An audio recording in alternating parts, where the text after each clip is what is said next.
With Pop Mart, right? A lot of people, they feel so bad now because at the beginning they didn't invest, they didn't believe in idea. Manor shops. They said, oh, we can't compete with Starbucks. Somehow they found an investor that believed in them the way I believed in them. You should buy our stock. So, right. Big mistake. Is it hard to live with so much regrets? Don't bring it up. Don't bring it up. I'm sorry. Hong Kong gave you roots. Canada gave you perspective. What did Shanghai give you? I remember I was at Starbucks 8 years ago, 9 years ago. Some guy was showing the phone to the Starbucks guy, and the Starbucks guy took this other machine and scanned it. I said, what the heck's going on? And within 1 year, everything was cashless. You know, when we opened our door in 1990, we were the tallest building in Shanghai.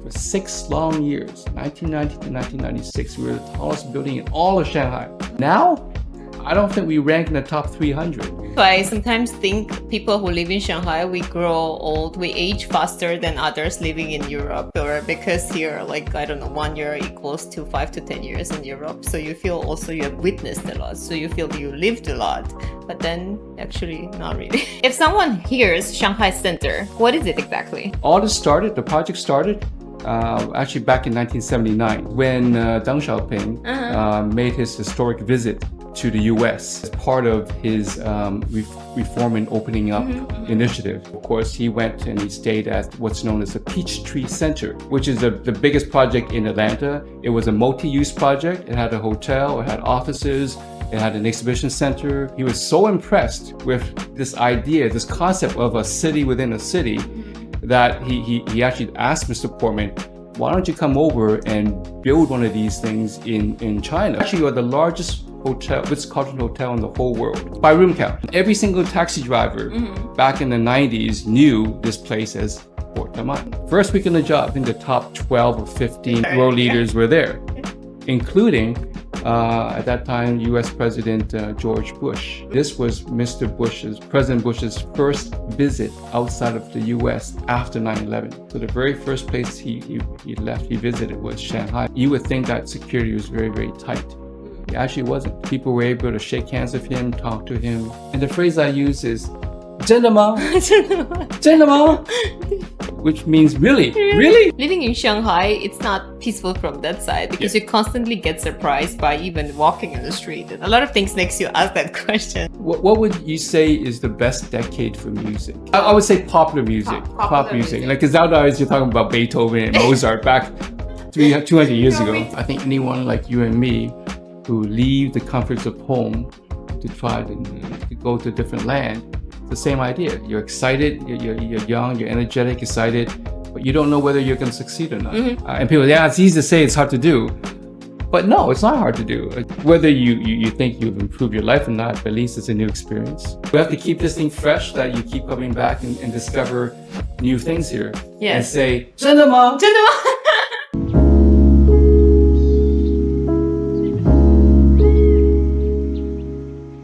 So here we are with Byron Kan, the executive brain behind one of the most iconic addresses in Shanghai, the Shanghai Centre. So today I'm really excited to sit with you and discuss how you actually run this mini city inside of one of the busiest cities in the world. Thanks for accepting the invitation, Byron. Well, thank you for inviting us.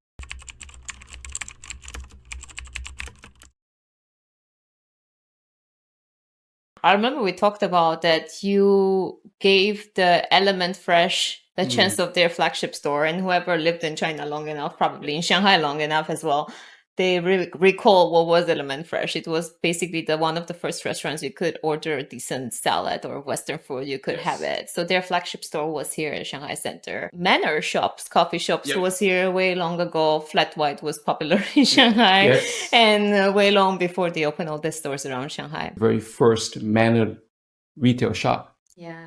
Before us, they had this literal hole in the wall.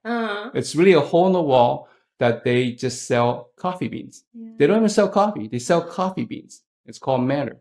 And everyone loved the coffee beans because it was very good coffee and it's very cheap to buy the beans. So I sat down with them. I said, why don't you open a coffee place? And again, these were at that time very small operators, Mm-hmm. and they said, "Oh, we can't compete with Starbucks." And then somehow they found an investor that believed in them the way I believed in them. Mm-hmm. They don't look at them opening up just one location and seeing how it does. Mm-hmm. They already envisioned them opening up 20 locations, Yes. 30 locations. Mm-hmm. But the first location is very important, right?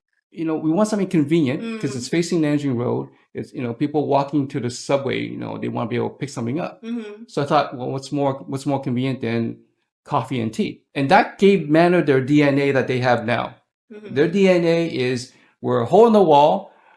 We don't have any internal seating. Mm-hmm. You just come here, buy, take out, and go. Yeah.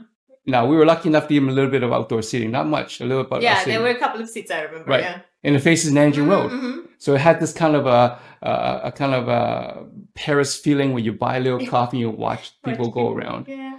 But that was their DNA, is that all their shops initially were just no seating. Mm-hmm. We sell good coffee at a great price. But a lot of people didn't know that was the first location for Manor. Yeah, it is. My first day on the job as a leasing director, I started off as a leasing director. My colleague said, "Hey, you're a foreigner, right? You probably don't want to eat Chinese food. Why don't I take you to this back alley behind us?" Which year we are talking about? 2001. Okay, wow. Okay. So we went to this dingy building on the third floor, and there's two kids selling smoothies. Uh-huh. These are juices, like fruit flavored juices, smoothies, and sandwiches. Uh-huh. That's all they sold, but they taste great. Even though it's my first day, I say, "Hey, these is great."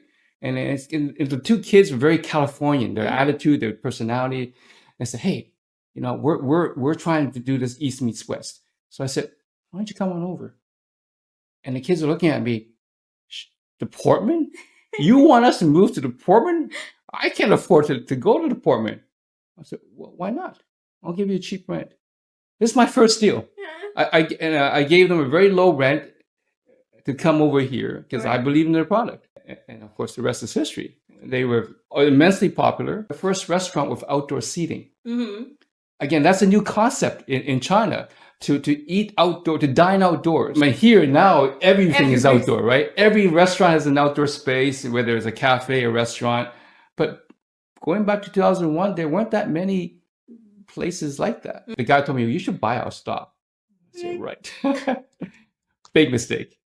But it's now with all the companies succeeding, Yeah. like even with PopMart, right? A lot of people, they feel so bad now because at the beginning they didn't invest, they didn't believe in idea. So it's really difficult. Is it hard to live with so much regrets? Don't bring it up. Don't bring it up. I'm sorry.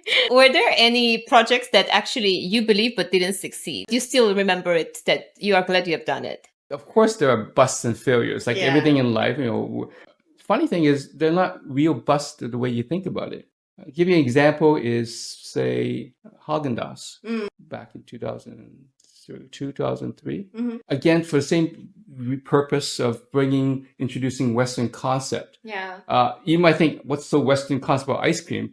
But a lot of Chinese people actually don't eat ice cream. They don't like eating cold food. And ice cream, imagine having an ice cream shop. If you buy ice cream, you buy it at a supermarket. You don't go to a shop and buy it and eat it there. But that's what Haagen-Dazs is. So it's a new concept, but they never took off. People weren't buying ice cream to eat there. And in a few years, they had to close down. But right after they closed down, the business boomed. Why? Because they had this creative concept of creating mooncakes out of ice cream. I see. So people were sick of just buying mooncakes and giving it away. And they said, "Hey, this is cool. It's a mooncake shaped in an ice cream shaped in a mooncake." Yeah. And that took off.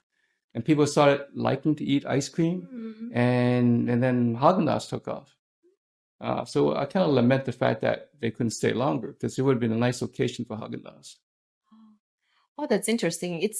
It's so specific, the market each brand is, right? To figure out what, and now, especially when you walk, everybody's eating ice cream in Shanghai. Yeah. Like, it's just timing and the concept. It's all about timing. We always talk about China being too fast. Some major changes that from the first day until now, you can professionally and personally, you can feel like it changed around you. If there's one phrase that describes Shanghai or China, it's the speed of innovation. You see that in every aspect, every industry. Even for us, when we opened our door in 1990, we were the tallest building in Shanghai for 6 long years. 1990 to 1996, we were the tallest building in all of Shanghai. Now, I don't think we rank in the top 300. Shanghai is all about change, right? We all know that, right? We get to experience the change right away, right? I mean, the whole idea of cashless society, nowhere in the world did it happen as ubiquitous as Shanghai. I mean, overnight, I remember, I was at Starbucks and some guy showed this is like 8 years ago, 9 years ago. Some guy was showing the phone to the Starbucks guy, and the Starbucks guy took this other machine and scanned it. I said, "What the heck's going on?" Right? But Starbucks was one of the very first to use QR codes to sell their products, and that was the first time I said I ever seen a cashless transaction in the city. And within 1 year, everything was cashless. Within 1 year of that. That's how fast things go.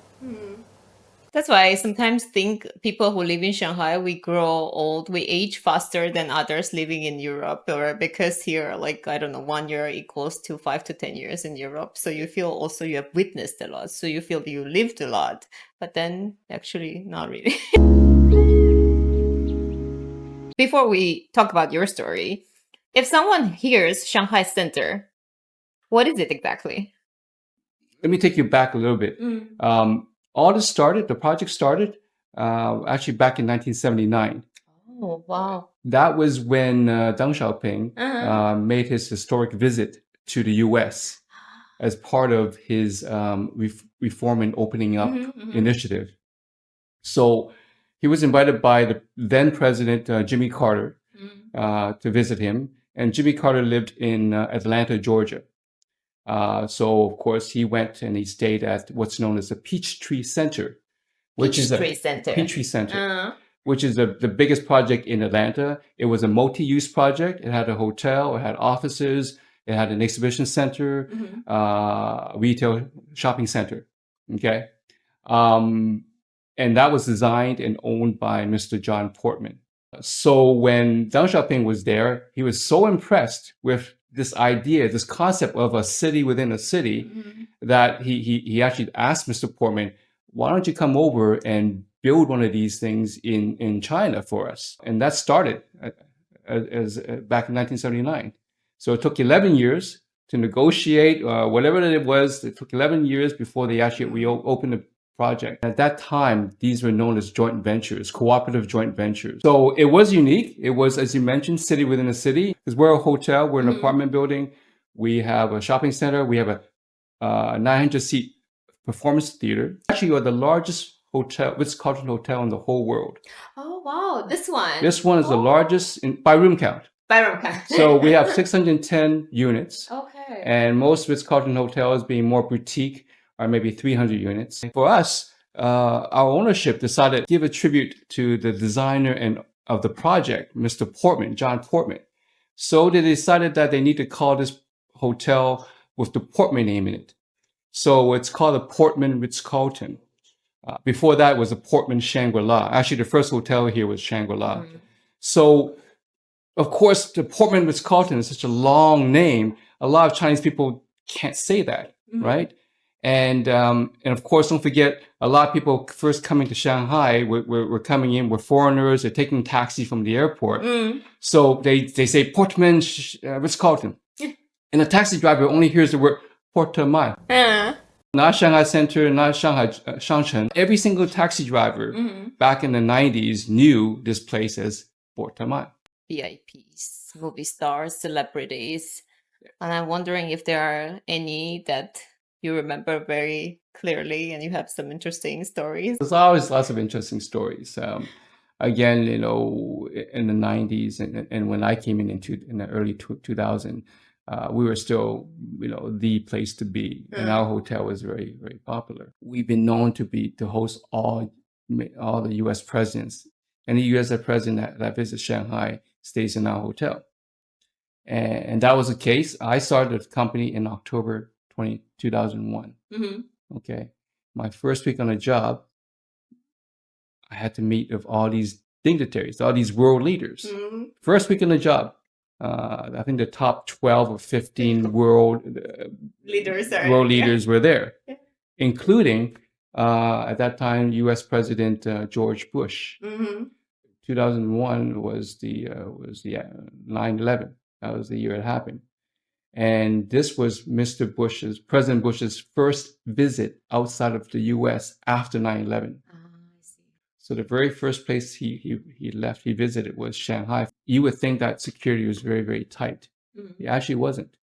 People were able to shake hands with him, talk to him. And I was able to talk to my Canadian Prime Minister at the time, Mr. Jean Chrétien. He was just eating at our town restaurant, and I happened to be sitting right next to him. There was no security detail. Casual lunch. Right? And I just turned around and said, hey, I'm Canadian too. I manage this project, and I'm Canadian, and it's great to have you here. And we end up having a nice chat. So it was really nice to first week on the job to be able to see all these dignitaries. Hong Kong gave you roots. Canada gave you perspective. What did Shanghai give you? Opportunity. Definitely. It's the opportunity, and it's a perfect place. Shanghai is a perfect place to do something like this, to be opportunistic, because people accept it. They want to see something different. They hunger for it. And if you do something well, you'll get rewarded. I mean, is that the reason why you decided to... I know we're not supposed to interview you, but no, I always want to know what are you doing going to Shanghai? You're the same thing, right? Same. But I guess, opportunity, environment to develop yourself. That's who you are. Yeah. Right. I think that's summarizing it. That's true. And I'm sure for many people, that's the answer. Okay, good. Do you have any favorite word or phrase in Chinese? Something that you use often or something that is very meaningful to you? I do. I say this to my staff a lot. I say this phrase because I'm always so flabbergasted at all this newness in Shanghai. That, wow, they did that? What? This is happening? And the phrase I use is 真的吗?真的吗? Which means really? Really? It's like, they did this here in Shanghai? They can do this? And it's constant surprise. It's constant, 真的吗? What? I don't know if anybody else says it, but I say it a lot. I mean, I do say it, and I'm sure a lot of foreigners say it too, because it's a constant. Living in Shanghai, it's not peaceful from that side, because you constantly get surprised by even walking in the street. And a lot of things makes you ask that question. If your life was a song, be it your life in China or generally, would you like to summarize it into one song and recommend us? As a musician, what would you say is the best decade for music? Well, I would say popular music. Pop music. Like, because nowadays you're talking about Beethoven and Mozart back 200 years ago. Me too well. 80s? I don't know. My favorite song from the 80s, Alphaville. Alphaville. Okay. And the song is Forever Young. It's got a really haunting melody, but there's a lot of meaning to the song other than the melody, because the song talks about optimism of being youthful. You're young, you have a lot of things to look forward to in life, but against the backdrop that the future is very, very uncertain. Now, the song was talking more about the Cold War at the time. This is mid 80s. There was a lot of Cold War between Russia and US. So the song just laments that here I am, young and full of energy and full of expectation, but now there's so much concerns and doubts in the future. I think anyone like you and me who leave the comforts of home to try to go to a different land, it's the same idea. You're excited, you're young, you're energetic, excited, but you don't know whether you're going to succeed or not. If someone young, by saying young, I mean 0 to 100 years old, young. You, not me. Also you, is watching this, quite unsure about their path or maybe going through some difficulties. What's one thing you want them to remember? Well, I think I said earlier is don't be afraid to get out of your comfort zone. Don't be afraid to change. It's kind of motherhood statement to say that. It's so easy to say, and people, yeah, it's easy to say, it's hard to do. But no, it's not hard to do. Like you and I decided to leave our comfort of home and come to this foreign land. You being able to learn the language much better than me. But you took that step, right? Whether you think you've improved your life or not, but at least it's a new experience. And again, it gets you wanting to get out of bed every day. So I think, China being a population of 1.6 billion people, 1.7 billion people, you have to stand out. If you don't stand out, then you're just in the sea of things. So the message is go out of your comfort zone. Don't be afraid to Don't be afraid. embrace. So that's it. And thank you for hosting your interviews in our apartment building. Hey, thank you, Mark. It's nice to have you use our facilities here. Thank you for bringing these changes into already a city that keeps changing and creating these comfortable circumstances. We have to keep this thing fresh, that you keep coming back and discover new things here. Yes. And say, 真的吗? 真的吗?